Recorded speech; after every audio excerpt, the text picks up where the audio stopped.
जैसे कि मित्रों ये हमारे सामने एक प्रश्न दिया है जो त्रिभुज से रिलेटेड है।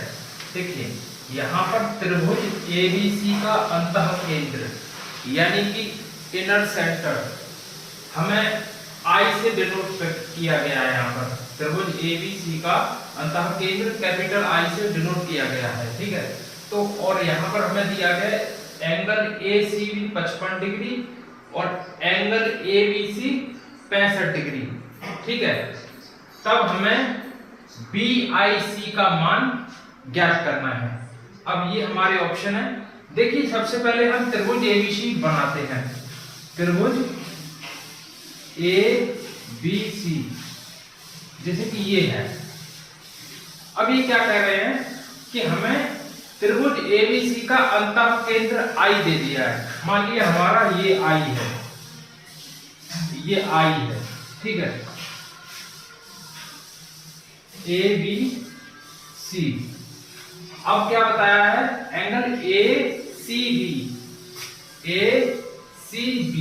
कितना दिया है 55 डिग्री, 55 डिग्री।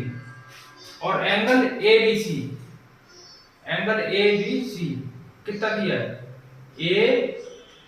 ABC यानी कि ये वाला एंगल कितना दिया है 65 डिग्री, ठीक है। अगर ये अंतःवृत्त की त्रिज्या है तो हमारे ये जो कोण होंगे इनके अर्धक इस केंद्र से मिल रहे होंगे। इन कोणों के अर्धक जो है इस केंद्र से मिल रहे होंगे, तभी तो ये इसका भी अर्धक यहाँ पर मिलेगा, तभी तो ये यहाँ पर अंतः केंद्र फॉर्मेट करेगा, ठीक है।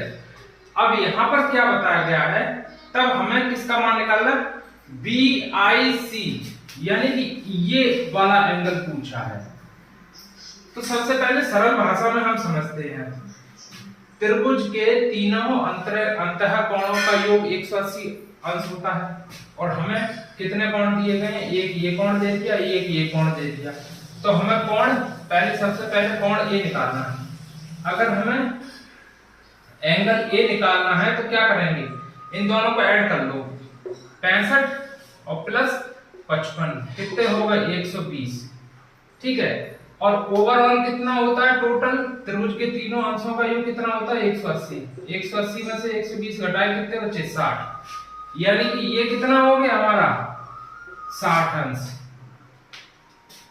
इसको जोड़ो, इसको जोड़ो, इसको जोड़ो, अब हमारा 180 अंश बन रहा है। इन दोनों को जोड़ा, 180 में से घटाया तो ये वाला निकल के आ गया। अब हमारे सामने यहाँ पर देखिए,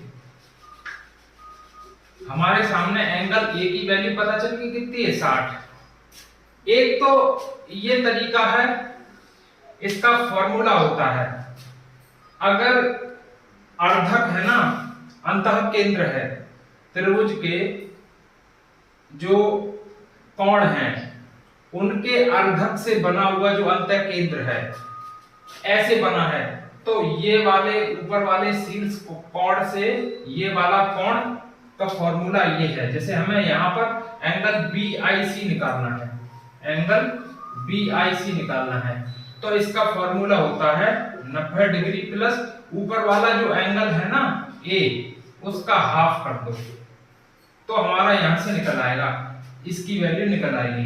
कैसे, ये 90 है, एंगल A की वैल्यू कितनी है 60/2, यानी कि ये कितना हो गया 90 प्लस 30, यानी कि हमारी वैल्यू 120 आ गई, यानी कि ये मान कितना आ गया 120।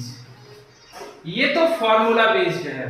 हमारे शीर्ष कोण अगर दिया है तो ये वाला अंतः केंद्र का कोण हम निकाल पाएंगे 90 प्लस शीर्ष कोण का, इसके अपोजिट साइड का शीर्ष कोण का आधा, ऐसे निकल के आ गया 120। और दूसरा तरीका ये है, अगर ये अर्धक ही तो है, तो अगर ये अर्धक है तो ये 65 का ये वाला इतना भाग देखें तो 65 का ये आधा भाग होगा, और 65 का अगर ये आधा भाग देखें तो कितना होगा 32.5 डिग्री, 32.5 डिग्री। और यहाँ पर ये वाला भाग देखें तो ये कितना होगा 55 का आधा 27.5 डिग्री। और ये कैसे निकलेगा, देखो कैसे निकलेगा। अब हमें ये एक त्रिभुज ये फॉर्मेट हो रहा है, ये वाला, ये ठीक है, आपको दिख रहा होगा ये वाला। अगर हमें ये वाला कोण 32.5 मिल गया, ये वाला कोण 27.5 मिल गया, तो अब ये निकालने में कोई दिक्कत है नहीं होगी, होनी चाहिए। इन दोनों को जोड़ो 32.5 और 27.5, ये हो गए हमारे 60 डिग्री, ठीक है। अगर ये 60 डिग्री है तो इस त्रिभुज के भी तीनों अंतर कोणों का योग 180 होगा। 180 में से ये 60 अगर घटाते हैं तो हमारे पास कितना बचा 120। देखो इस विधि से भी 120 आ गया और इस विधि से भी 120 आ गया।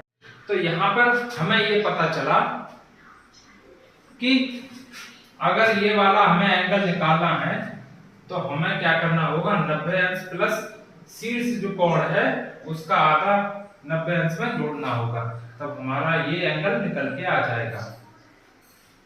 Thanks for watching. जय हिंद, जय भारत, धन्यवाद। आई थिंक आपको कुछ सीखने को ही मिला होगा। धन्यवाद।